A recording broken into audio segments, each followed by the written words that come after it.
Okay, I call the meeting to order.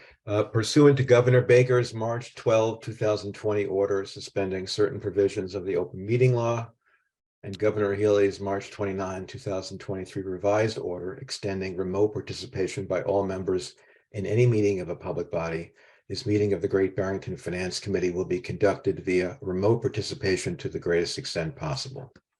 Specific information and the general guidelines for remote participation by members of the public and or parties with a right and or requirement to attend this meeting can be found on the town website. For this meeting, members of the public who wish to listen to the meeting may do so in the following manner. See the instructions at the top of the agenda.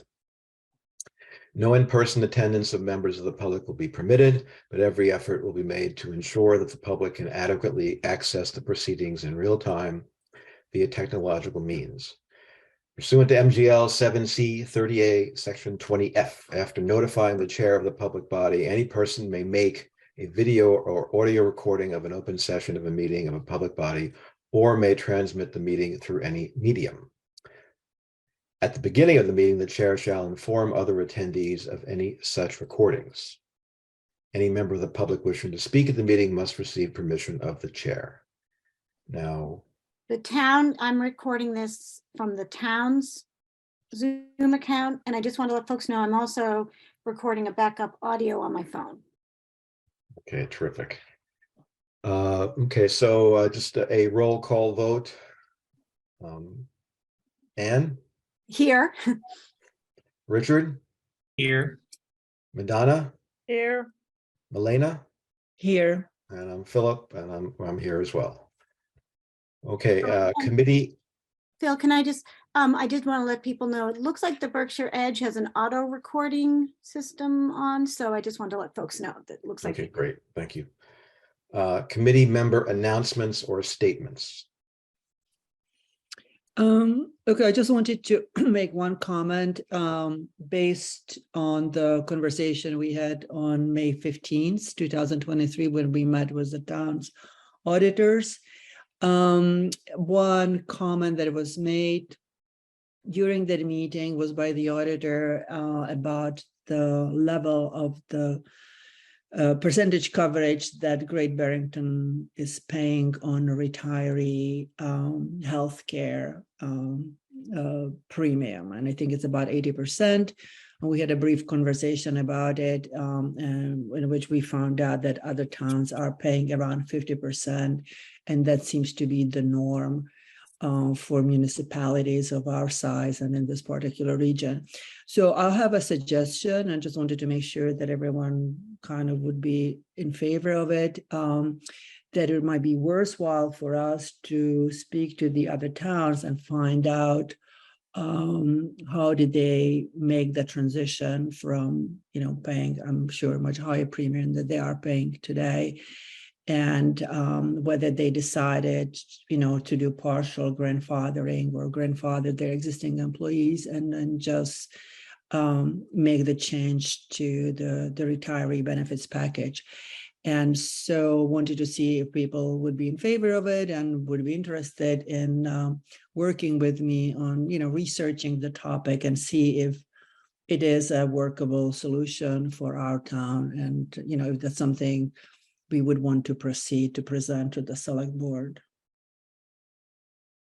Well, we could certainly put that on the agenda for the next meeting. And presume it sounds like you're willing to do some work to put some information together for the next meeting on this topic. Is that about right? Well, I think I would like someone to also, participate with me on that, because I think it's a fairly broad topic and it will require some time and, so it will be helpful. I think Madonna had, go ahead. Okay. No, I was just going to say, I think it's a good idea. I think health costs are really important to try to wrangle that. And I'd work with you if that's super. Yeah, would love that. Yeah, I think it's always better to work in a team than as a solo person. So definitely. Okay, terrific. So we'll put that on our next agenda. We have to figure out when that meeting is, but we'll have it on the agenda. And we look forward to hearing your thoughts on that topic. Okay, committee reorganization, which is what every committee needs to do. Go ahead, Anne. Oh, I just want to congratulate Richard on his reelection. to the committee. Is that correct? Yes? Yes. Thank you. My election, no re-election, first election. Oh, that's right. You were appointed before. Yes, Right, yes. yeah. Okay. So, Interesting process. yes. Same here.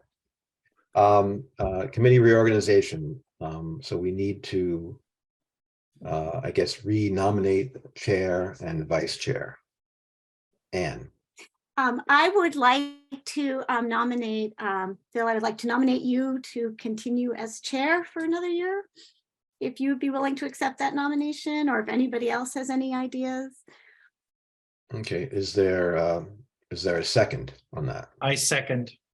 Okay. Any discussion? Just that I think you've done a really good job. You're organized, you get us the materials when we need it. And that's, you show up, so I that's great. appreciate that. And you have some ideas, and you bring those topics to the fore. So thank you. Well, thank you. I appreciate your comments. They're not necessary, but I appreciate them. I've also learned, I've gotten much better at, my PDF skills and things like that. So that's all good. I appreciate that. So any further discussion? Seeing none, roll call vote. Anne? Yeah. Elena?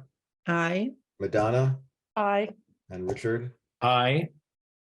I guess I'll say aye as well. So it's a vote for myself. So that's unanimous. I will make a motion to nominate Anne to continue on as vice chair.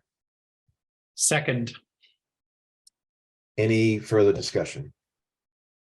Just that, Annie, you're so good at all this Zoom, and you're very good at asking questions. You're really a terrific person on this finance committee. Oh, I thank you. I'd like to thank the Academy and all the support. And we're glad you also won your election. Thank you. Oh, thank you. Yes. Against we're- my sort of very outspoken opponent. Yes. I think we're all being too pleasant here so far. I know, it's a good start to the Yeah, meeting. yeah. All right, so I think Madonna seconded. So any further discussion? Seeing none, roll call vote. Madonna, Aye. Milena, Aye. Richard, Aye. and Anne, Aye. and I'm aye as well. So we have a vice chair. Okay, terrific. And I think that's it. I don't think we have any other positions. I think Do that's we need to discuss, are you willing to continue with oh God, why am I? CPC. CPC. Yeah. CPC. I know it was CP something. I'm willing to continue as the person who goes to CPC. Great. I don't think we need to vote on that. Yeah, I don't think we need to do. I didn't even want to bring that up. I didn't want to give Richard the opportunity to reconsider that. Sorry. No, I rather enjoyed those meetings, so that's fine. Good. All right, so I think we're in good shape there. Okay, so thank you. We took care of that. So now we're up to the town manager update. Allison is sitting in for Mark, who's on the road somewhere, I believe. And so we have two reserve fund requests that are on the docket. And Allison, could you walk us through that?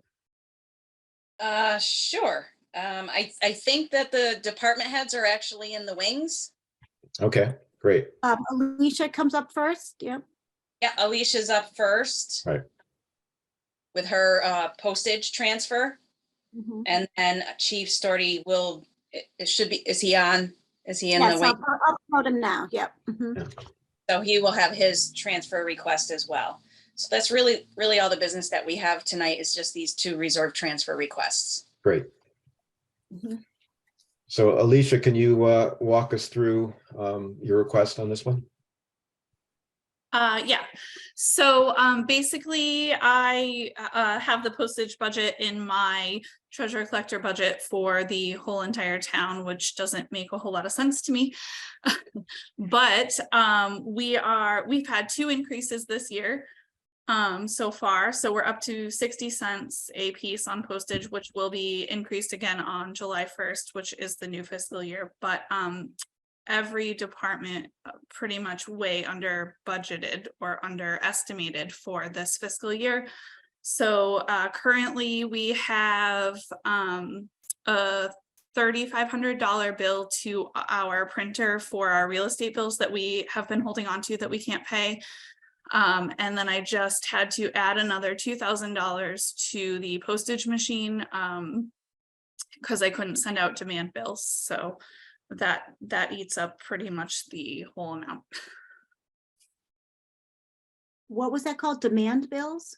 Yes, real estate and personal property and excise demands.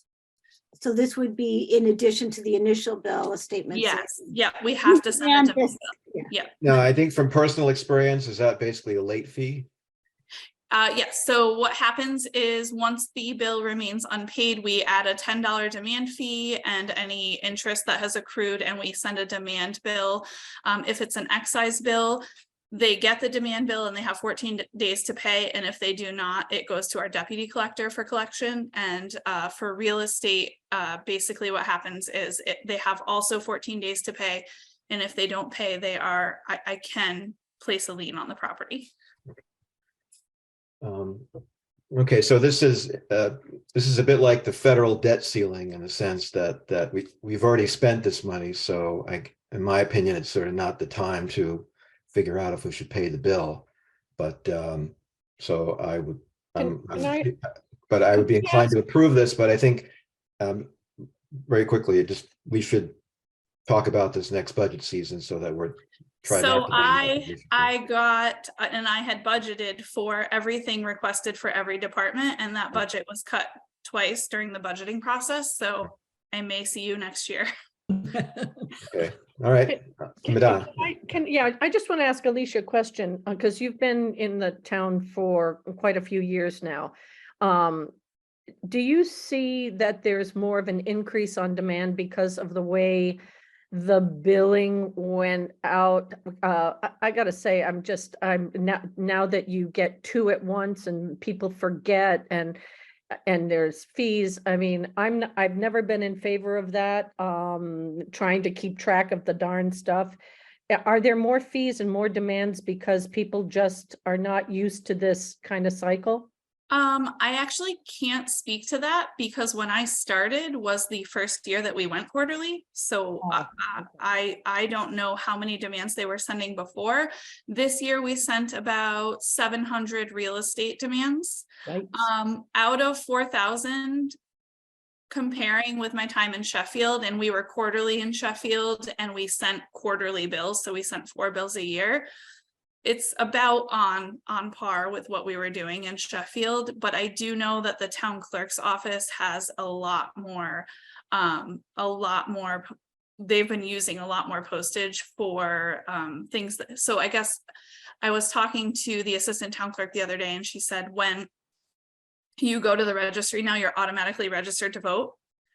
Like you don't get a choice. So a lot of people don't want to be, so they're having to send a lot more mail, taking people off voter registration and things like that, a lot with absentee and early voting. So when they send the ballots, that's not even the 60 cents. It's like a lot more than the 60 cents. So yeah, that has been a lot more, but I can't really speak to if we're sending more demands than we were when we were biannual. Okay, yeah, I get the increased postage. I'm not, Yeah. I don't have any problem with Yeah, that. I don't, so sending 700 demands out in May for about 4,000 real estate bills is kind of on par with what I was doing in Sheffield. So I don't feel like we're sending that many more.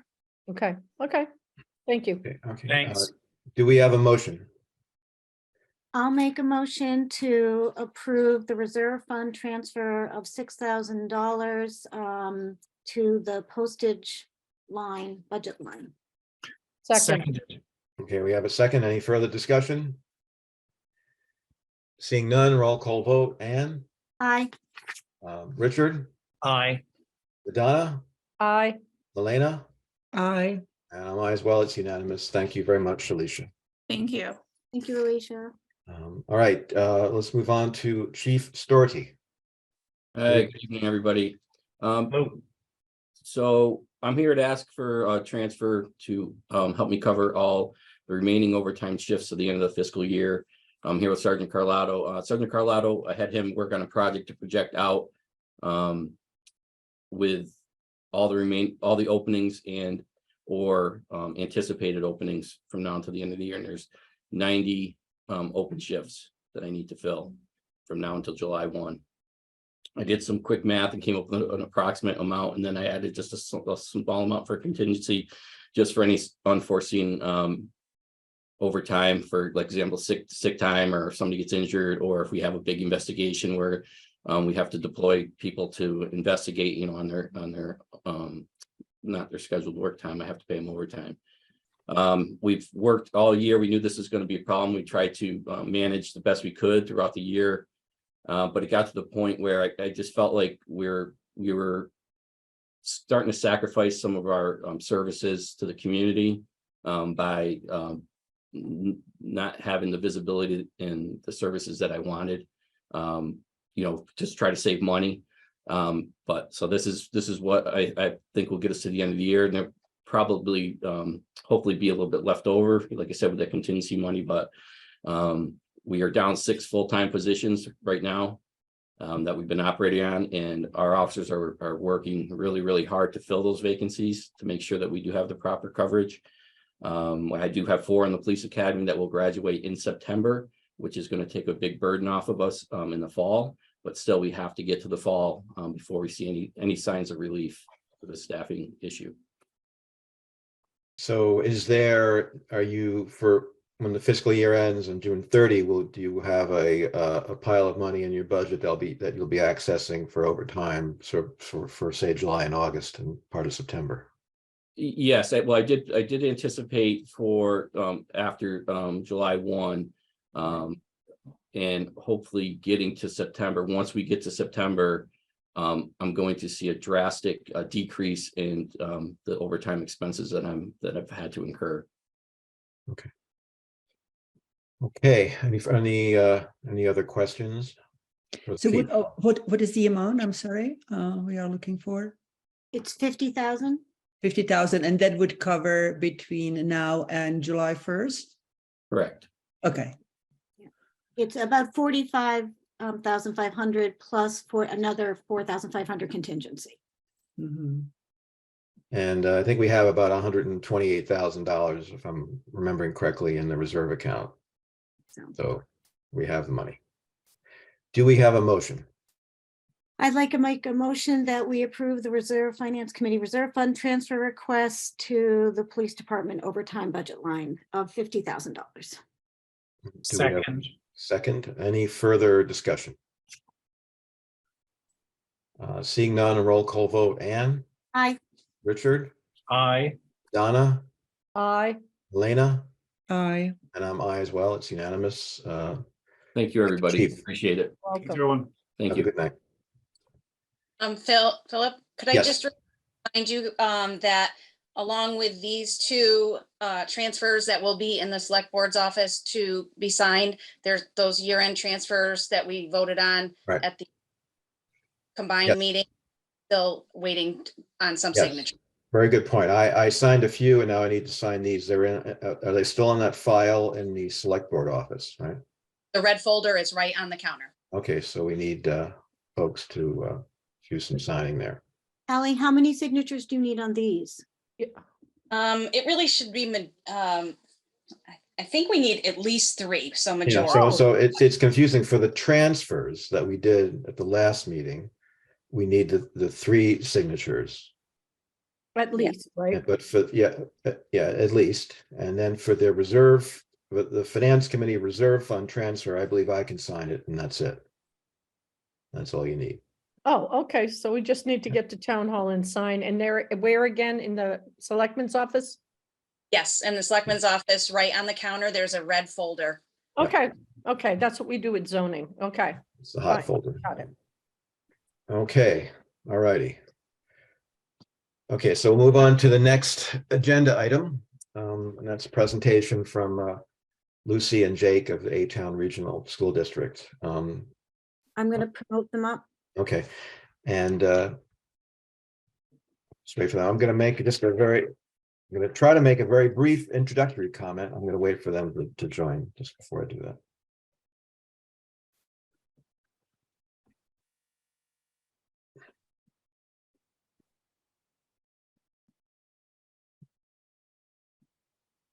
There's Lucy. Lucy, who else should I be promoting up? The 8 Jake town- Eberwein, Jake Eberwein, is he under 8towns.org? or Somebody's under that, so I'm something? Yeah, gonna. that's probably Jake, yeah. Okay, anybody else? No, I don't think so. Okay.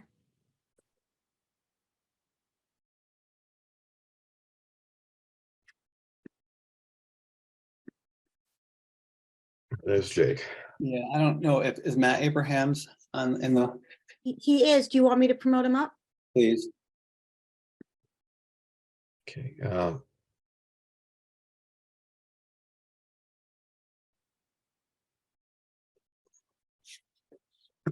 Okay, great. There's Matt. Okay, well, Lucy and Jake, thank you very much for joining us this evening. This is probably your 140,000th Zoom meeting on this topic, and you have many more to come, but I appreciate you joining us, and Matt, same to you as well. So, Thank you. any- Thanks for having us, and congratulations, Philip, on your re-election to chair. I feel your joy. Okay, well, thank you very much. I'm sure we'll meet at, at some chair functions or something like that, but thank you. A very quick just introduction for me. This is I believe this is the first discussion of this proposed school merger in this committee. And my expectation is we would have a few more.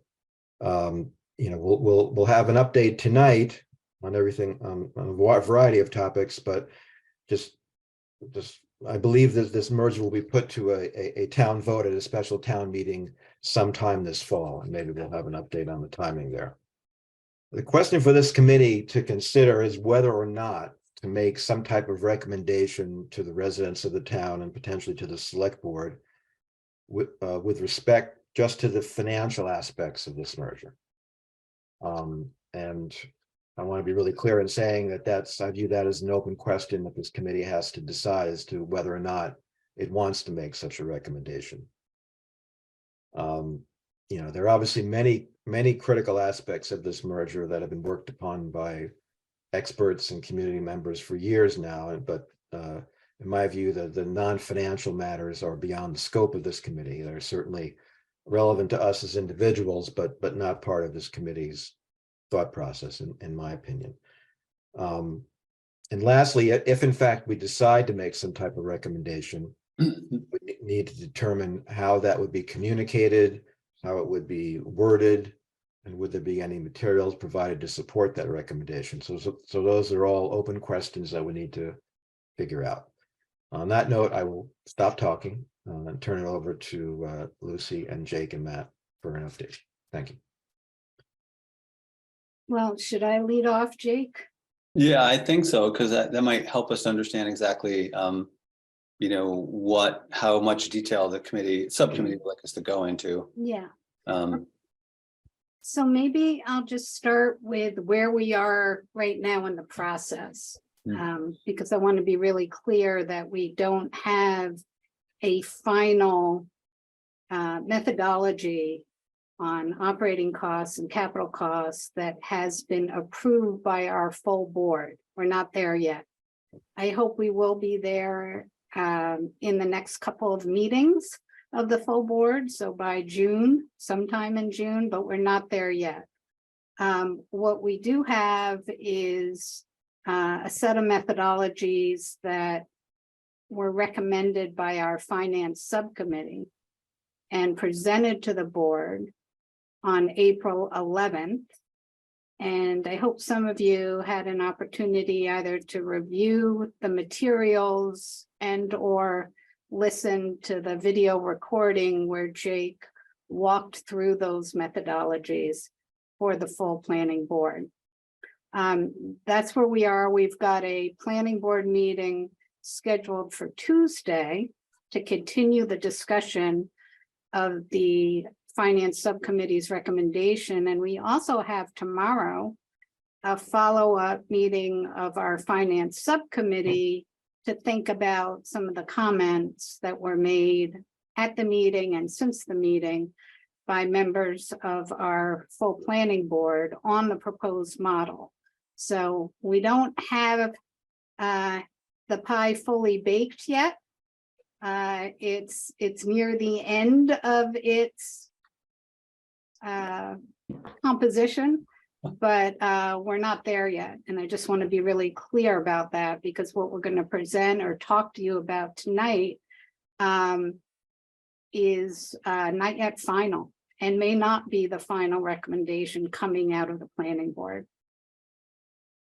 So I thought that was really important to make clear. In terms of overall timing, the first thing that has to happen before we get to going around to all the towns and talking about the recommendation of the planning board is the planning board has to take a vote as to whether or not it's going to recommend this merger. That vote hasn't happened yet. A year ago, the planning board voted in favor of further study and development of the merger model that had been recommended by our research team. And that's what we've been working on for the last year. And that merger model, just to remind everyone, merges the two districts, pre-K through 12, keeping all elementary and middle schools as they are, but physically merging the two high schools on the Great Barrington campus. So new high school, new merged high school on the Great Barrington campus. We think there are a lot of educational benefits that could come from that kind of merger. When I say we, I'm speaking for the research team and for myself as chair of the planning board. But that final decision has not yet been made by the full planning board. And the research team believes that there can be significant savings realized through economies of scale with the merger of the two high schools. And you may remember, Philip, that originally we were talking about a range of $1.5 to $2.1 million annually in savings on the operating cost side. We've since adjusted that based on the recommendation of the finance subcommittee that Southern Berkshire Regional School District teachers who are paid less than Berkshire Hills Regional School District teachers, if there's a merger, be brought up to full parity with the Berkshire Hills teachers. So the cost of that, based on current dollars, is about $300,000 a year. So what we're now saying in terms of projected savings is $1.2 to $1.8 million a year. And the projections that Matt has done for what things might look like in 2026 takes the midpoint in that range of 1.5 and applies that 1.5 savings to the projections. So I just wanted to be clear on that range and why it got adjusted downward by $300,000, both on the low end and the high end. And that was to have Southern Berkshire teachers have parity with Berkshire Hills teachers. So that's sort of very broad overview. I can dig into the sort of overriding principles that guided the finance subcommittee in coming up with the recommendations, both on the operating cost side and the capital side, if you think that would be helpful, or we can just start responding to questions, totally up to you. I think it would be helpful for the group to go through just a bit of the framework. I think we're, as a committee, we're all probably in somewhat different places in terms of how much we've been following the topic. Probably like the community, some of us have been following it, others weren't able to. Okay. So just if you could just, again, the framework is probably a good way to look at it. Okay. And while I'm speaking, the 1.5 million of savings, that's an annual number, is that correct? Yes, that's correct. And that's coming from primarily the efficiencies associated with merging the two high schools, class rebalancing. rebalancing of class size. So you're putting two relatively small high schools together. One is quite a bit smaller than the other. You can rebalance class sizes and free up teachers to do other things, or take advantage of attrition, retirement, resignation, not refill those positions. Everybody knows, it's no secret to this group, I'm sure, that what primarily drives school budgets is salaries, personnel costs, salaries and benefits. And you look at the pie chart of a school budget, that's where it all is. Obviously, if we have one district instead of two, we have one superintendent, we have one business manager, we have one head of grounds. There's some efficiencies there, but the greatest savings is really on the personnel side. So, And maybe, I'm sorry, one other point is, Yeah. in addition to the framework, the presentation that you have is very helpful in terms of understanding how this is all. I'm being careful about my choice of words. It is somewhat connected and synchronous with the potential of a new high school for Berkshire Hills, which is another item that will have a very meaningful financial impact on our town, among others. So again, I think that presentation is very helpful to understand how that relates to the merger. yeah. So the idea of this merger is actually dependent on a new high school being built in Great Barrington. That's really the value proposition for this recommendation, or the primary one, I should say. So on the operating cost side, in terms of overall themes, principles that guided the methodology that evolved, there are going to be these savings, right, available. Now, those savings could be used to tamp down increases in town assessments, or they could be used to reinvest in educational enhancements, or they could be used partly for one and partly for the other, right? Not necessarily all or nothing. That's a decision at the end of the day that would be made by the new school committee. But what we thought was really important and what we worked really hard to achieve was that there be no big winner and big loser among the 8 towns as a result of this merger in terms of operating cost assessments. We needed to make sure that the merger did not result in a dramatic spike or a dramatic dip to any town's assessments. Overall, there's going to be a savings, but if 1 or 2 or 3 towns get slammed or 5 towns get slammed, this isn't going to work. It's not going to work financially for those towns, and it's not going to work politically when we get to the town vote. So it was very important for us to find a methodology that didn't result in some number of towns going way up and some number of towns going way down. And the reason this was such a challenge for us was that the dollars that Berkshire Hills spends over the required minimum is significantly higher than the dollars Southern Berkshire currently spends on a per pupil basis over the required minimum. And the reason there are a number of reasons for that. One of the reasons is, as I mentioned before, Berkshire Hills pays its teachers more than Southern Berkshire, and that obviously drives costs. They also spend more money on special education, and there are other reasons as well, but there is a delta there.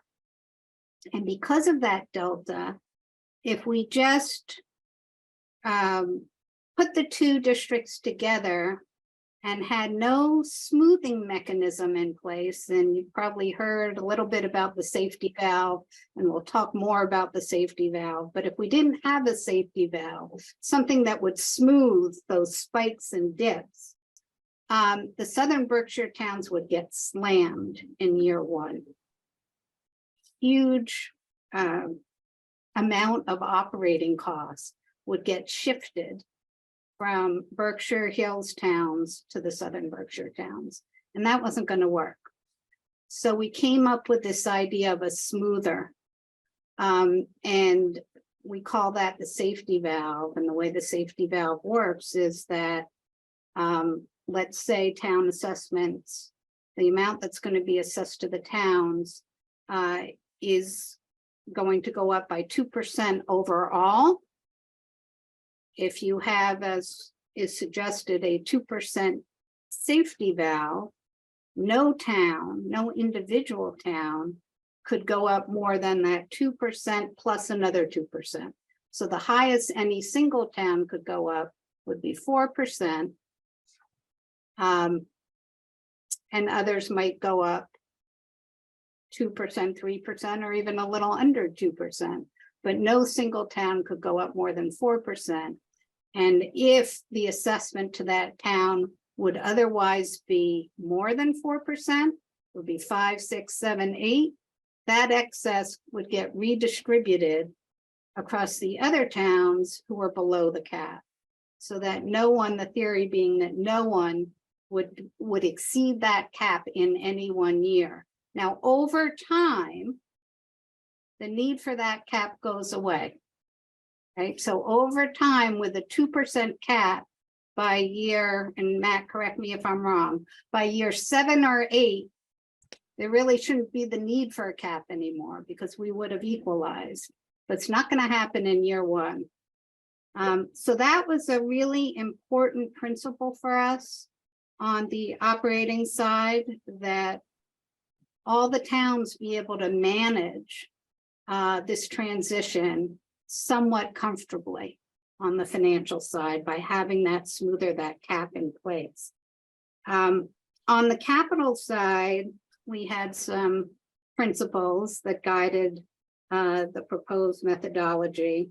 Lucy, can I Yeah, I'm sorry, go ahead. Yeah, interrupt me at any time. And Matt and Jake, go ahead. If I'm making mistakes, please jump in. Would you rather we hold our questions till the end, or can we ask, should we ask as we go? It's up to you and the chair. Bill, do you have a preference around this? No, and I mean, we could keep it free form. I mean, Lucy, you haven't made references to your presentation. Is that your preference, or you just Well, you know, we didn't want to repeat the presentation because that would take over an hour. And Right. we thought most of you had an opportunity to see the presentation. So we're really here to answer questions, but I did want to give you just sort of broad stroke principles Yeah. that guided the thinking over these last 9 months, which is how long No, it's taken us. That's very helpful. I mean, there's many layers to this, and just in terms of, you know, kicking this off tonight, I after a little bit of thinking, I determined that it would either be, in terms of when this committee started to focus on this topic, it would either be too late or too early. It would never be the right time to start. Yeah. Okay, so I'm sort of very mindful of that. So, you know, if any member of the committee is a bit overwhelmed with some of the nuances of this, you know, we do have plenty of time to catch up, but there's also time for things to change and evolve, as Lucy mentioned up front. It's still all sort of busy being born a bit, but so please go ahead, Ann. Yeah, I think, I guess I did want to just share, I thought on page 23 of the PDF PowerPoint, the graph was very helpful in explaining this cap and balancing. So if you don't mind, I'm just going to share it quickly. Of course. Everybody can see it in case. And I do apologize. I think I looked at the recording of the presentation discussion a while back, but I'm mostly focused on this. And so this is sort of what it would look like. There's a lot of variation, and then this sort of evens out and it's capping right around 4%. Is that, am I? Right, this is just a hypothetical I understand, yeah. illustration. This Right, is not actual numbers, Right, but this is yes, the idea. that's the concept. Right, That's right. the concept.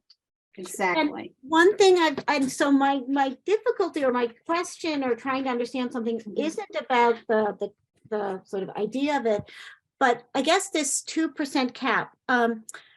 And how does this relate to any fluctuations that are due to changing enrollments? And you may have talked about it at some point. Is this independent of enrollments? Because one of the things we see right now in our 3-town Berkshire Hills district is that some towns will go up, sometimes will go down, Right. but it depends on enrollment. Right. How does this relate, or is it totally separate? It's not totally separate. It's a great question. So in the Southern Berkshire district right now, they're using a 5-year rolling average on required local contribution in order to tamp down those spikes, those year-over-year spikes based on enrollment changes.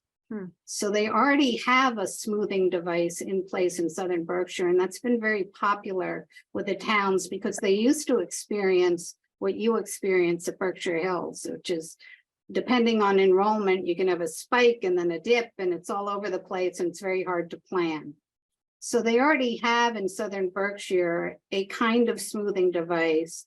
And I like to think of this 2% safety valve as the 5-year rolling average on steroids. I mean, it really makes sure that whatever happens to enrollment, no town is going to get hit very badly in any single year. So no town is going to get hit with a 2% safety valve. And we've debated whether it should be 1%, 2%, 3%. We've been back and forth on that. With a 1% safety valve, the period to equalize is closer to 12 to 15 years. Stockbridge representatives suggested 2%. They wanted that period to be shorter, which benefits the Berkshire Hills towns to have a higher cap so that the equalizing happens over a shorter period of time. But absolutely, it's designed to soften the impact of significant variations in enrollment year over year. So I do think, and I think I asked this, there was, I think, one meeting I was able to attend with you all, which was very, very helpful. But is the cap just on the increase, or is it a 2% cap in either direction? Because if it only caps increases, to me, it sort of is going to be, and because it's capping at a percentage increase, it seems to me that that's going to sort of mean that towns that have, I guess I'll just say it. To me, this doesn't seem to benefit Great Barrington if it's a percentage increase and it only caps increases, but towns can go way down in another year, and that's right percentages. So I guess I'm trying. Yeah, the towns that are going to go down, even with this cap, are the town that is going to go down, even with this cap in 2026 is Great Barrington. Isn't that right, Matt? It's like minus 0.5% even with the cap, something like that. So it's not going to go down as much as it would without the cap. I saw that. Yeah. But I guess why not have a cap that goes both directions?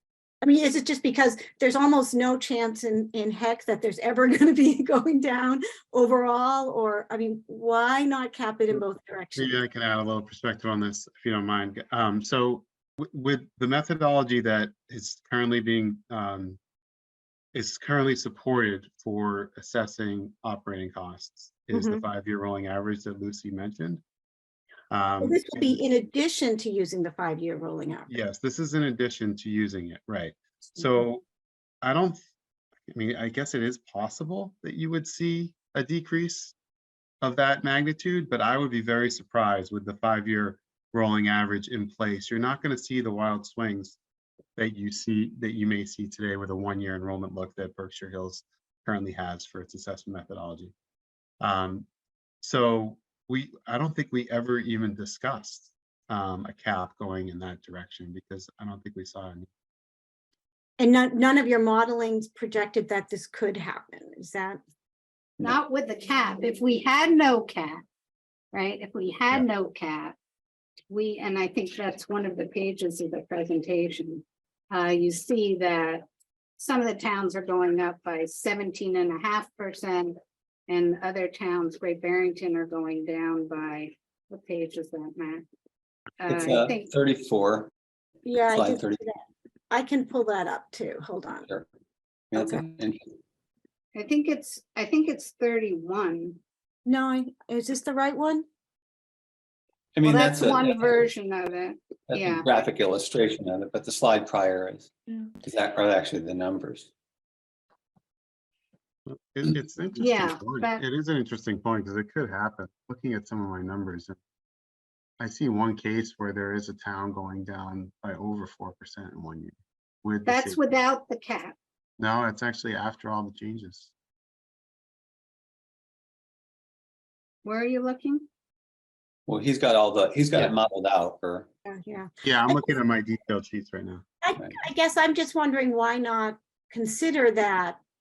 Just, again, I think if it just makes me anxious to cap in one direction, but not in another. Because Agreed. And Lucy and Jake, at a higher level, could you explain why in the merged entity, before the safety valve is applied, that the assessment to Great Barrington would be, down by roughly 5.5%? It's because of that difference in the amount above the required local contribution that exists at Berkshire Hills as compared to Southern Berkshire. And Jake, you can speak to it more if you like, or Matt with the actual Yeah. numbers. Yeah, so my take on it, just quickly looking at the numbers, would be that one thing to consider here is that there's an assessment methodology that is in place today for Berkshire Hills that is different from the assessment methodology that is in place, or presumably will be in place in a merged 8-town district. So today there's the 1-year look at resident enrollment. And with the merged district, we're looking at a 5-year rolling average of minimum local contribution. So that is a shift from a metric being used today to a new metric. Now the metrics are related, but they're not apples to apples completely. So I think that has something to do with it, is that you're transitioning from the 1-year resident enrollment look to a 5-year look of a different number that is somewhat based on enrollment, but there are other factors in there too. And it just, I'm going to use the word benefits. It's probably not the right word, but it benefits Great Barrington with that initial calculation. I have in a that question. way. I have Go a ahead, question. go ahead. I'm sorry. I'm gonna maybe ask the same question that was already asked, but I'm not really totally getting it. I understand the power of averaging the averages and what it's gonna do in terms of how the cost curve is gonna work. But what I'm kind of missing here is this whole issue of enrollment, and I think Anne kind of touched on that. And so that's one thing. The other thing is you are really kind of tying the budget, this, if I understand it correctly, to the assessed value of each town. I mean, how much money will be available based on this cap and the desire to smooth the expenses. I don't know how it really relate to the actual enrollment needs, how it relates to the actual, economic situation, inflation, costs going up or going down. I mean, I understand your desire and I totally, am with it, but I don't really understand how it's going to translate to the reality of it. Yeah, One thing I want to make really clear is that the cap is not a cap on how much the assessments go up. We use 2% as an illustration, but let's say the budget goes up by 10% because of the needs of the students, right? And inflation Right, right. and the economic reality. All the cap, the cap doesn't say it can't go up by 10%. All the cap does is says, as between the 8 towns, no town can go up more than 12%. There's a safety cap. The overall increase is 10%. I No see, okay. single town can go up more than 12%. With some other town going down by 6%. If someone would otherwise be assessed at 14% increase, the 10% increase plus another 4 because of their enrollment development, then that extra 2% gets redistributed to the Like a towns spread. that are going Okay. up less than 10%. So Okay. that, yeah, that's, Thank you, Lucy. I think you explained it well. I understand right. it now. Yeah, thank you. I see Madonna has her hand up too. Hi, Lucy. I have a question about affordable housing because Great Barrington is so committed to affordable housing. And therefore, lots of families are coming into our school district into Great Barrington's assessment. And can you comment on Southern Berkshire? Because it seems like those towns don't have big community preservation, 1/3 of the money going to affordable housing and how that imbalances the enrollment and how that affects us. Yeah. I mean, that's exactly sort of what I love about the idea of this merger, frankly, is that Great Barrington does take on more than its share, if you're looking at the 8 towns, of the obligation to provide affordable housing.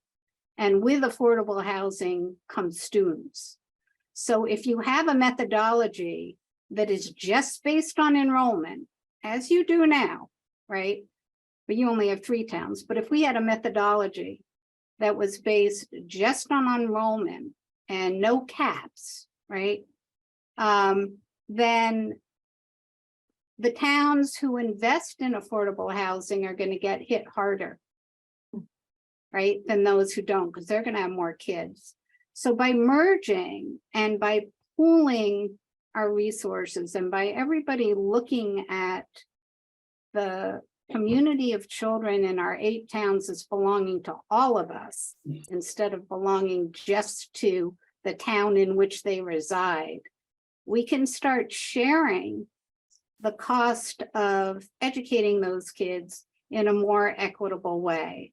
And so when Philip said to me early on, this choice stuff has been sort of a thorn in our side for some time because a lot of kids are choicing into Berkshire Hills and we get $5,000 per choiced in student, even though it costs us $25,000, $26,000, $27,000, whatever it is per student to educate. When you merge the 2 districts, everyone's paying their fair share for every student. Now we have the safety cap to modulate the spike that would otherwise occur in Southern Berkshire town assessments over the initial years. But after that 7 or 8 year period, the need for that safety cap is largely going to go away. And every town will be sharing the cost of educating all the kids in the 8 towns. So I think this is, if this merger happens, I think this addresses really well the issue you raised, the issue Philip raised with choice students, in having everyone responsible for the kids in all 8 towns. And I know that's really high level, and you probably want to hear more about the specifics of how those dollars work out, but that's the way I see it. And Jake and Matt, maybe you can answer with more detail on that. If I can ask one other question, Lucy, from all the conversation, I know you guys have been working so diligently on it for such a long time. What would be your assessment of what are some of the sticky points? Mm. And I know you tried nearly impossible thing here. I totally get it. But what do you feel is still could derail this amazing project on the financial side of it? I mean, Yeah. yeah. Yeah, quite a bit. So, one of the things that could, I'm not gonna use the word derail. But one of the My things that word, has not been a yours. Okay. challenge Okay. and an obstacle,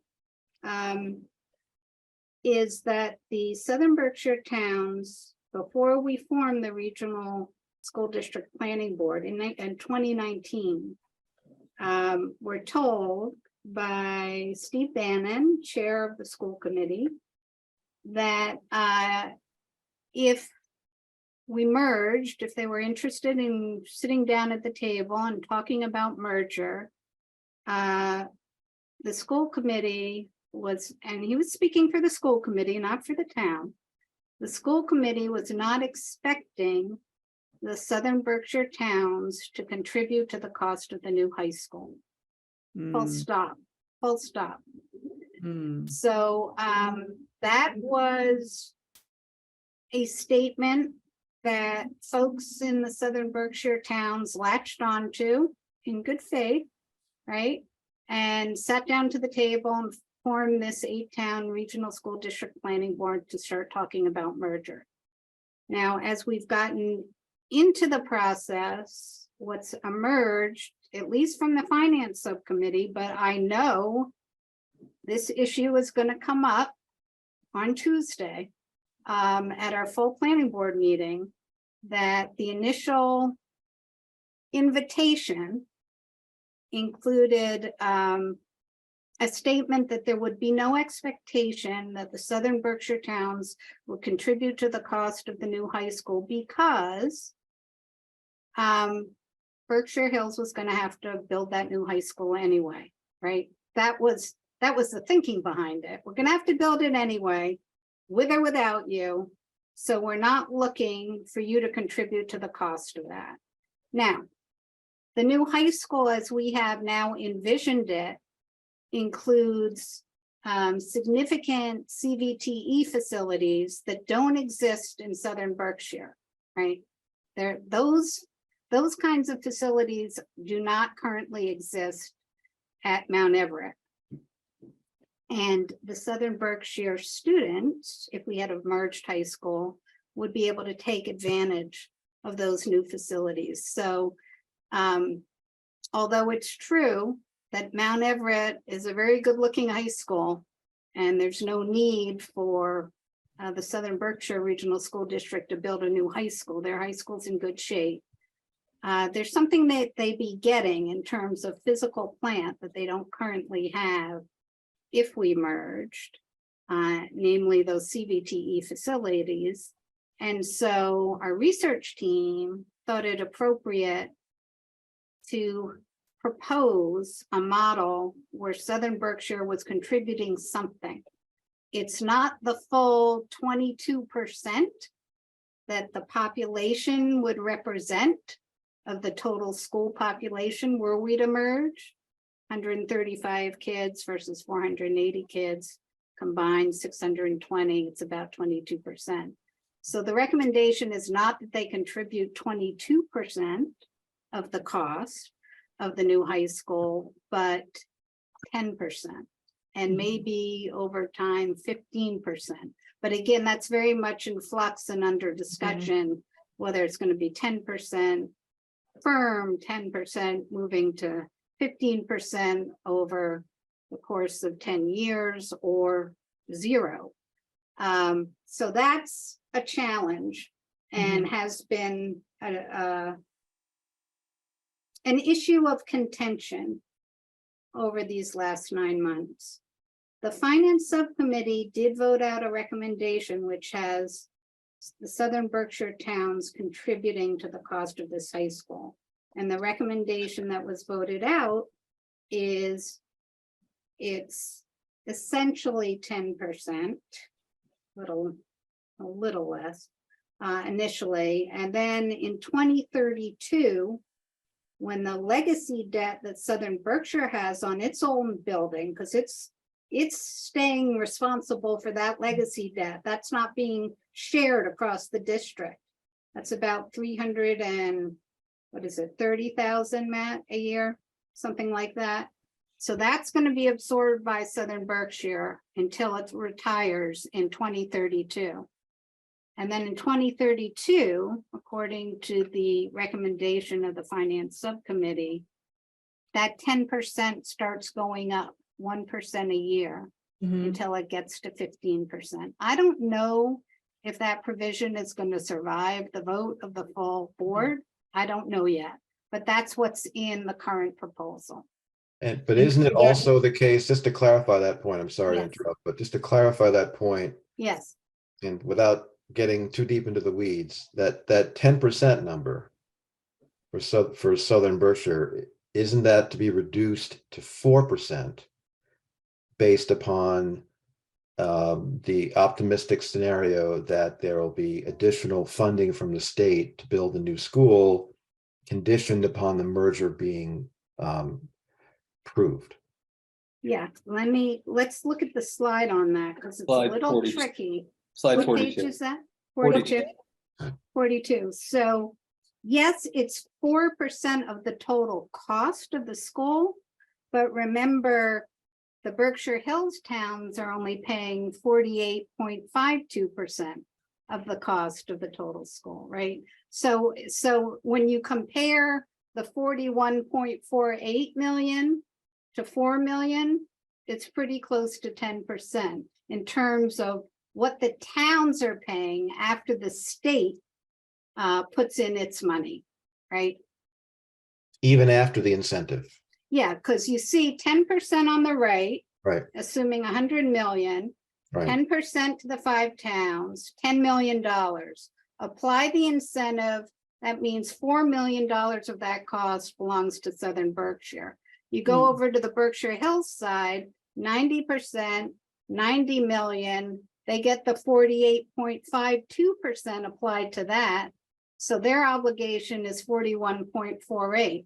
So when you look at those two numbers and compare them with each other, it's actually a little less than 10%. 10% would be 4.14, right? But it's close. Okay. I think it's important also to look at the next slide, if you will. Oh, sorry. Okay, yeah, will do. Only because I think it also illustrates, and this is just an illustration, what it might look like if when you compare, and we tried to illustrate this both on the Southern Berkshire and the Berkshire Hills sides to demonstrate how building this high school together actually provides an advantage for both districts. And in the case of Berkshire Hills, let's assume that you were to build a high school at 90 million, it would be less than 100 million total price tag. You wouldn't receive the 6% incentive. You get the base aid, which is 48.52. And so the total liability actually at the local level, when you do this together, is less than it would be if you were to construct the high school alone. And then similarly on the Southern Berkshire side, which is the next slide, we've done some math on what it would look like for them if they were not part of this new district and they started to tuition students in, on a both tuition and transportation basis, and trying to signal to them that this could be a bigger fiscal liability on an annual basis in terms of tuition costs out than debt service would be in the proposed merged high school. So I think this has really been an interesting set of exercises because the case of building this high school actually offers an incentive for both communities. Plus, you get a bigger high school with more, and I understand Philip's early comment about the purpose and function of the finance subcommittee, but we also are doing this because we believe that constructing a high school together will offer a wider range of programs, more vocational opportunities, a potential for adult training, incumbent worker training. There's a lot of benefits, I think, that will potentially be yielded by the Southern Berkshire region. I have a question. So, but would that even, let's say, if the worst were to happen and the merger didn't go through and Great Barrington and, you know, the Berkshire Hills District would be building a new high school, the kids can still tuition in, right? For $5,000 a year from the other district. They would not stop. Well, there's two pathways into a district. One is through school choice.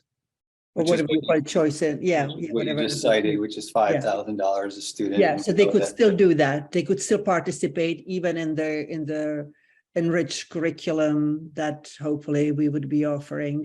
Well, yeah, that's true, but I would certainly encourage a district, if you go down that route, to create clear gates through which they access your newly constructed vocational programs and pay what the state has identified as vocational tuition So that's a different running number then. over $20,000. I see. Okay, so that would be at a different cost to them than if they were Correct. to do that. I Yeah, see. the choice, the 5,000 choice doesn't apply to the vocational. For the high school. vocational That's side of correct, it. correct. Okay, so that's good. And I guess Correct. I just want to make sure I understand how choice works. Choice is never guaranteed. It's only if there are open seats in a school. So a Yeah, I district can't. And Yeah, that's I a mean, really well- important point because the state, if there is no merger, the state is not going to pay for a high school to house 620 kids, right? The state's going to pay its 48.52% to build a high school for 485 kids. And so it's a question mark. How many of those choice spots are going to be available when a school for 485 kids is built rather than a school the size of the current Monument Mountain High School, which was built for 700 kids or more, right, Jake? Yeah. Something like 700. well over, yeah. Yeah, so it's not a given that that all the kids who want to choice in to the new high school in Great Barrington, if it's built, Mhm. for 485 are going to have space. There are going to be spots for them. Yeah, So- just, Oh, go ahead, Jake. I just want to just to be crystal clear, on an annual basis, a school committee has to vote not to participate in choice, otherwise they're participating in choice. And on an annual basis, they have to identify the number of seats that are available in effect by grade. And so you'll see variations, like I'm finishing up in Lenox, but we only accept choice in kindergarten, grade 6 and grade 9, the transition years. Otherwise, we don't have seats. Okay, thank you. So it's a tricky it's a tricky situation for everyone. There's a lot of opportunity but there's a lot of moving pieces to this. Just to back up for a minute for context, as has been mentioned, I've been sort of monitoring this a little closer, probably for the last 6 months. And just again, for context, around that time, I sort of received a couple of sort of incoming communications from some certain individuals involved in the process, basically saying that, something to the effect of someone from the finance committee at Great Barrington should be sort of looking at all this.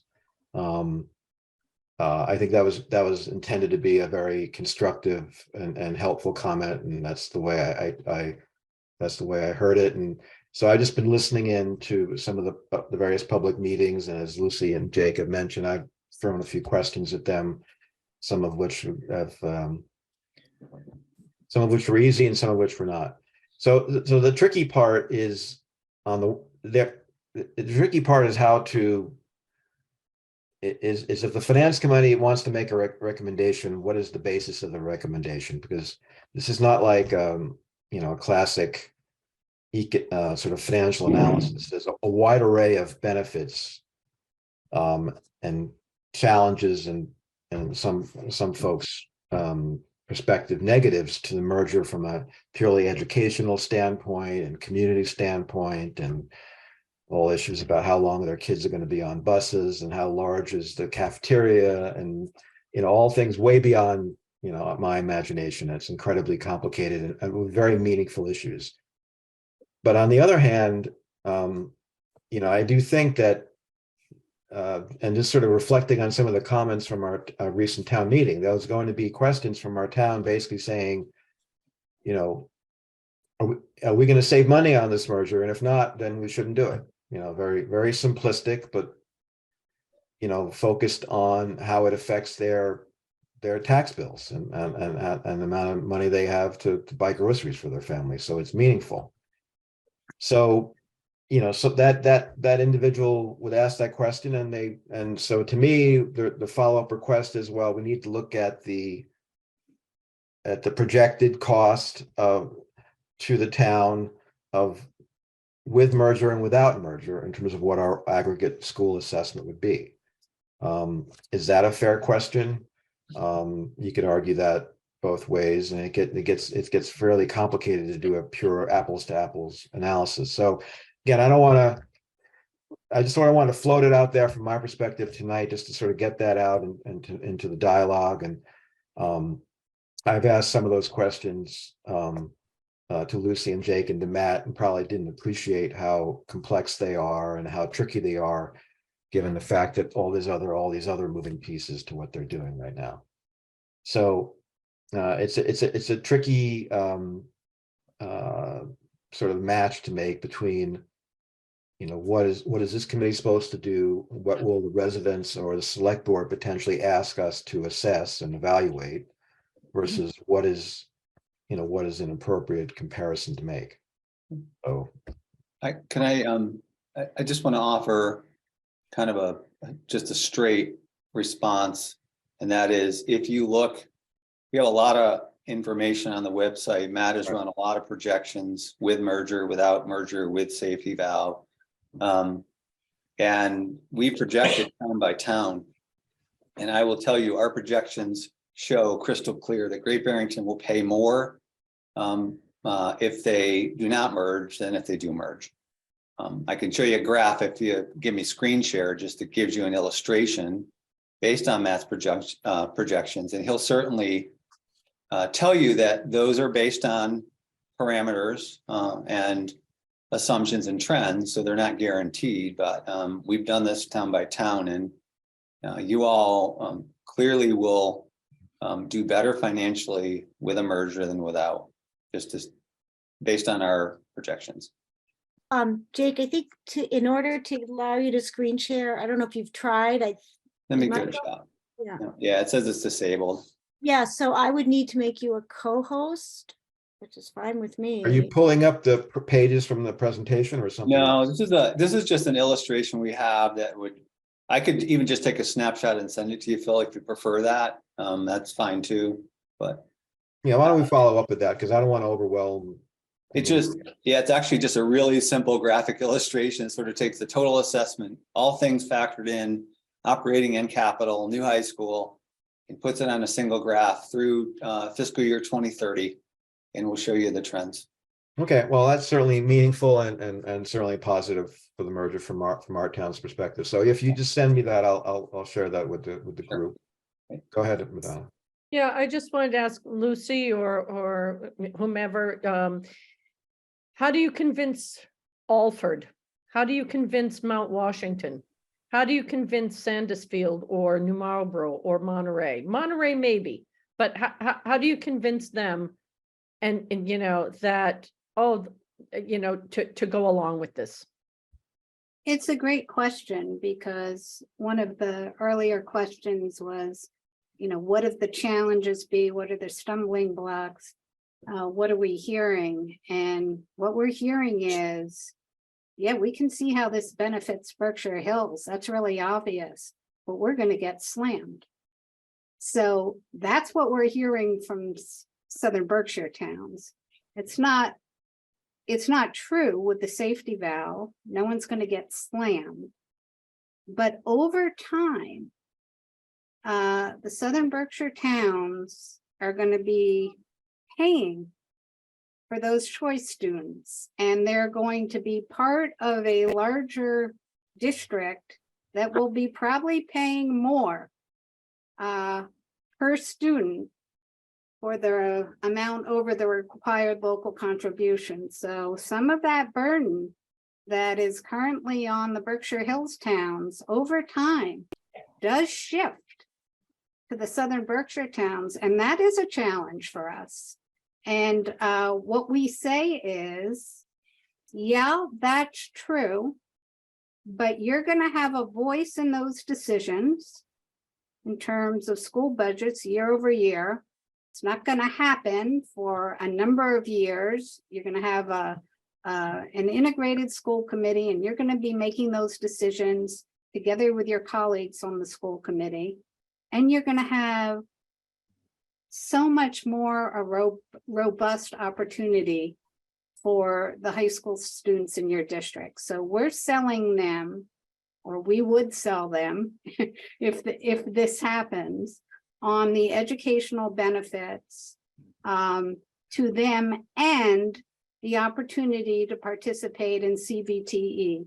And the biggest selling point for the Southern Berkshire towns is, if they don't do this, then they're going to have to pay on a town-by-town basis. This is not paid for by the district, but on a town-by-town basis, they're going to have to pay $26,000 a student for every student who elects to go to a CVTE program at the new high school from those towns when there's space. And that can be an enormous liability for a single town in a given year where they have no control over it.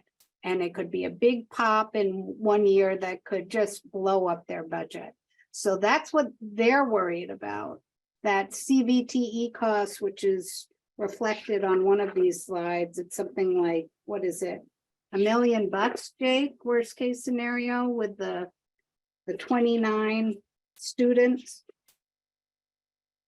We estimated 29 students making that election. It's on page 44.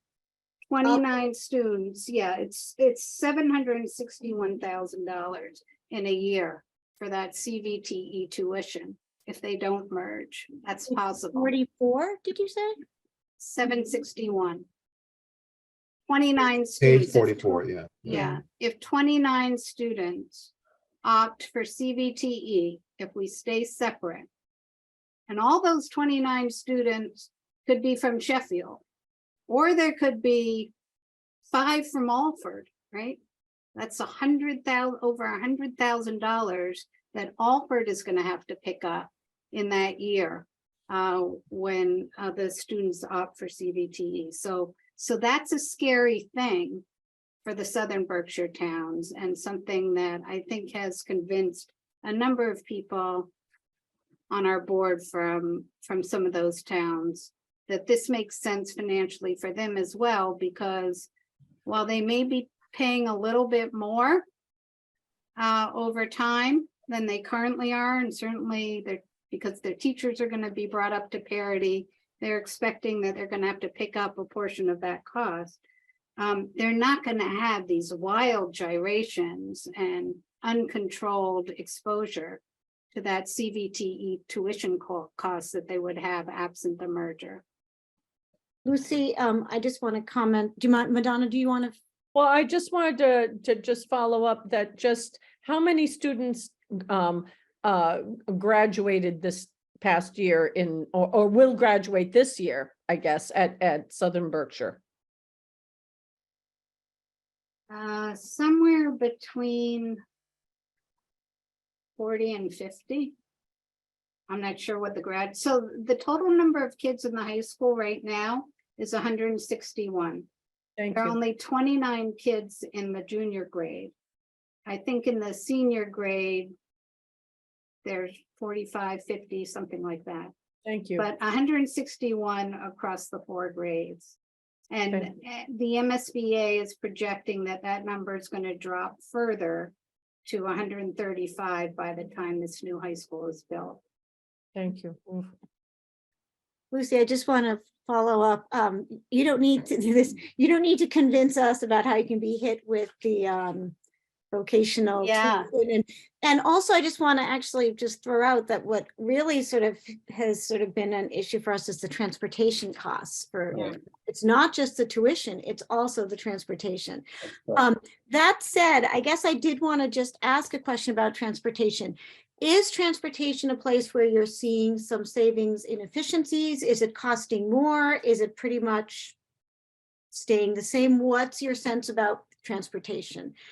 And I think there was, again, I think at some point I might have sent an email to all of you about some of the assumptions about how much are you assuming transportation is costing, and how are you making those assessments? So I was really worried about transportation when I started this study, as I call it, 3 years ago. I thought that was going to be the killer. And I was really surprised, very pleasantly surprised, that not only is it not going to cost significantly more, well, it wouldn't cost any more, except that we're going to actually improve time on bus, maximum time on bus under the proposal. So right now in Southern Berkshire, maximum time on bus is an hour one way. There are kids in Monterey, North Alford, who could spend an hour on the bus one way. And remember, in Southern Berkshire, we have a single tier system. I'm very well aware of this because my daughter rode that bus. I live in Alford, and she was riding a bus with seniors, high school kids, when she was 7 and 8 years old, single tier bus. And she was on that bus for a long time. And it was scary to her. Berkshire Hills, you have a bigger school, you're able to have a 2-tier system. So the elementary school kids are not on buses with the high school kids. If we merge, we can have a 2-tier system for all the kids. So no elementary school kids are going to be on a bus with the high school kids. And we can reduce that maximum time on bus from an hour to 45 minutes for only something like $50,000 more a year across the district in today's dollars. And I believe, Jake, that assumes 80% reimbursement. And right now the state is providing 90% reimbursement, right? That's correct. So the transportation story is actually a good one. Now, are there going to be some losers, right? Of course, like if there's a high school kid in Ashley Falls who currently gets to school in 10 or 15 minutes, they're going to have a longer ride. But overall, the ride times are going to improve for the majority of the students, and we can get this 2-tier system. So I think that's really good news on transportation. Okay. And then I just had one somewhat nitpicky question, and I just so that I'm understanding the graphs. And it was on page 18. You sort of put in that the assessment to towns being about 39 million combined, if it's combined. Then later on, I see this number for fiscal year 26 being 55 million. And then I did the math on this, and this is projecting about a 12% increase per year. Is that what am I understanding these numbers correctly, or am I missing something? Is that are you seeing, let me just pull up. Yeah, I know what you're saying, Matt. Matt, can you jump in on that, or? I don't know the numbers that she's referring to, so can you put it up on the, Yeah, I can pull up, hold on, let me put the screen up. Yeah, so the first number was FY23. Right, so here's the FY23 on page 18 here, right? And then give me just 1 second, I have it marked. Hold on, I have lots marked, but so that's an operating assessment number right there. Yeah, Right. the net assessment to the town I have for FY26 is 44.5 million. So were you including capital in the number that you were using? $50 million number? So the 55 million is on page Yeah. 28. 28, is that right? Yeah. Yeah, and that's the gross. And then you back out the revenue and the savings. I see. Yep, so I think so it's 44.5. I see. Okay. You went Okay. from 39 to 44.5. Yeah, the 30, That's- you want to compare the 39 million number to the bolded. Got number. it. That makes sense. Thank you so much. I just was a little worried at 12% increase every year. You're welcome. So. Thank you. So I think we're, approaching an hour and a half, so we could probably start winding things down. I think, again, one of the things that is on my to-do list is I do want to just make sure that I get a good understanding of the comparison, just the narrow comparison from a Great Barrington perspective between the go it alone with a new high school versus the merger in all its nuances with respect to making sure that I understand and can communicate that if someone were to ask me about whether or not this is capturing all the nuances that are discussed about choice and the tuition for the vocational school. So I take all your points tonight about the benefits to the town that you see in the merger, and I take them at face value, and I'm sure they're there. And I just want to make sure that we can just do our best at sort of answering any questions that may come in, albeit from a somewhat narrow sort of Great Barrington sort of going it alone perspective. Yeah. I also take your comments to heart about the challenges that the Southern Berkshire towns will be facing in terms of how they look at this and the likelihood of their supporting it. So I hear you there as well. Yeah. Philip, I thought you asked a question, which is I think a really good and fair question in an email to us. And it's a question that was raised by Michael Canales at our finance subcommittee meeting about, well, if we stay separate, we're going to get all this CVTE money in. All that tuition money is going to come in. And so maybe that's from a purely financial perspective. If you're just looking at capital costs, maybe that's the way to pay off the debt, right? Because all this CVTE money that's coming in from the Southern Berkshire towns, if it is 29 students, right, that's 700,000 a year, can be used to offset theoretically the debt service. And I guess I think that's a fair point and a fair question. I just don't want to hide that. But I think when you just focus on capital costs and you don't look at what really drives overall town assessments, which is operating costs, you're sort of losing the big picture. And the big picture at every town meeting I've gone to, whether in Alford or somewhere else, you look at the two numbers, you look at the operating cost component of the school budget and the capital cost component. And the capital cost component is just dwarfed by the operating cost component. So I really think we've all got to keep our eye on that ball, right? And even if, assuming all those 29 students come to the new high school built for 3 towns, there's space for them. And even assuming that money can be used to defray the assessments to the towns, you're still losing from a financial perspective on the operating cost side over time. You're still losing, you still have that choice problem.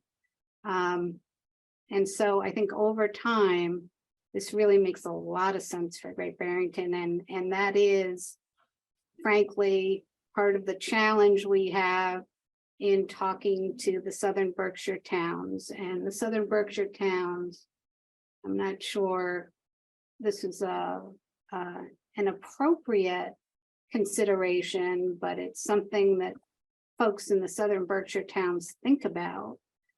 And that is the ability of the town of Great Barrington to generate funds, right? To collect fund, they see these cannabis dollars and they just go nuts, right? Like they have all this cannabis money, right? And so we need help, frankly, in being able to respond to that in a thoughtful way. I think I know the answer to those kinds of concerns when they're raised, but we need your help in responding to those kinds of challenges, to the way we're proposing the cost of this school be shared. Okay, well, if you had another 3 hours to kill, we could talk to you about the cannabis money. Yeah. And how we really don't actually have a lot of it. Yeah.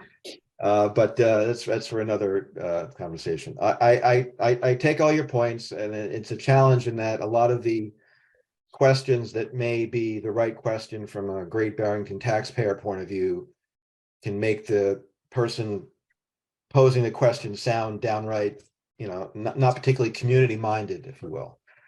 So it's a tricky balancing act. So do we have any final questions before we conclude? No, but I want to thank everybody for their presentation. Thank you. Yeah, Well, it's our pleasure, and I hope we'll be back.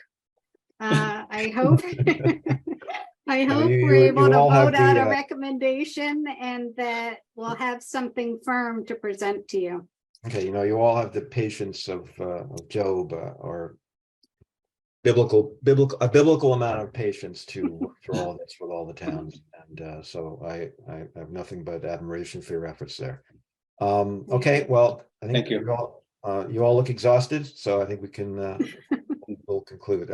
So we'll let Matt and Jake and Lucy go. We have to finish up our meeting formalities. Thank you. Thank you. Thanks so much. Bye-bye. Thank you. Thank you. All righty, so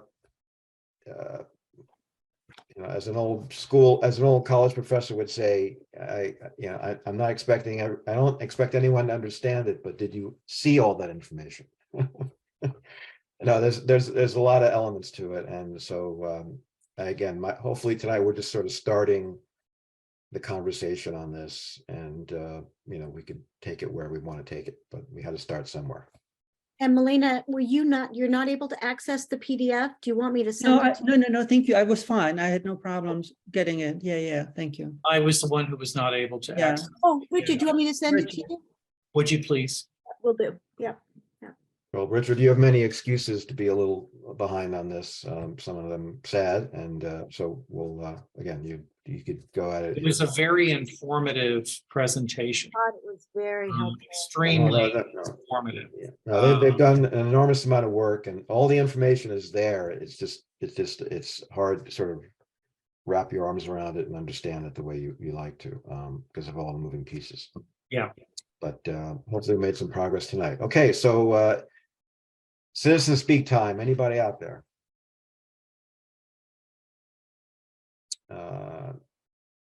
Seeing No, none, media time. I guess before we adjourn, I guess there's a topic of our next meeting. Yes. I guess we have a meeting on the town calendar, probably for that. Sorry, if you want to. It's June 20th. It's June 20th. You have it in front of you? Okay. Mhm. So the question for the group is, do we want to have that meeting? What's the alternative? Well, we don't have a, I'd say we don't have a pressing agenda right now, assuming that we don't have any more. If we had more finance committee reserve requests, that would change things a bit. But right now, there's nothing, we don't have a pressing matter on the docket that must be addressed on June 20th. Could we skip until July? So we can have the fireflies around the solstice? Just saying. No, that's why I asked, again, I think historically, there's been a bit of a pause in finance committee activity at this point of the year. Yeah, I would say unless, unless something comes up where somebody needs a transfer or something from Allison or Mark or whomever, if we could skip June, that would be great. I agree. It might would give me a little bit of time to sort of spend looking over the past finance subcommittee for the school reports and meetings a little bit. No, I'll try to understood, spend that time. understood. Is that, Ann, do you have the calendar open right now? I you do. see- Yep. You want to, so the next meeting would be July 18th. Okay, that's what's on the town calendar? I have a standing meeting on my calendar. Right. Hold on, let me pull up the town calendar. Give me Yeah, one second. yeah, It's easy enough for me to do this. So we're talking about June 20th. Moving on. Right, and then I'm pretty sure I have it right, but it's on the town calendar for July 18. 18th, correct, yes. Okay, so how about that for our next meeting, July 18? It's a Um, Tuesday night. I would have to run and get my calendar, but I have this sneaking suspicion that there's a conflict. Yeah, I have a conflict also. I'm just looking at Oh, my on calendar. July 18th. July 18th, Yes. yeah. I mean, I can do the 19th. Does that work better for you, Richard? July I 19th? could based on what I you could know do now? the 19th, but I believe the 18th is a conflict. If you could give me 20 seconds, I can give you an actual answer, okay? One moment. Okay, all right. I'll give you There's that. nothing on the town's calendar for the 19th, just Okay, FYI. that's good. And Yeah, that's a Wednesday? that's a Wednesday. I have no life. I think I was just gonna say, no, I don't have any conflicts with anything. Tuesday often happens to be something set aside for zoning board, and that only meets when there is something. So and that's usually on a Tuesday. So, if it's a Wednesday, sounds okay. Almost there.